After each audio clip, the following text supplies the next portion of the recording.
Grandpa. This is Ken. You can watch, if you get this video, you can watch it a couple times.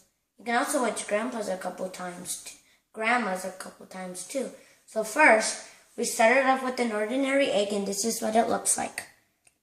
And then we poured out rubbing alcohol in another egg, and then it got all white.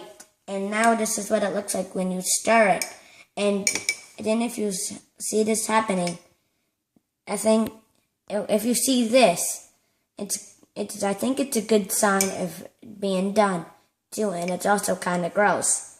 So you can stir it around. And then you can also lift it up too, like this. And then you can stir it around.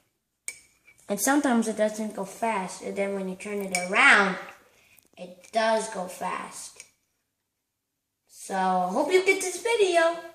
Talk to you later. Bye.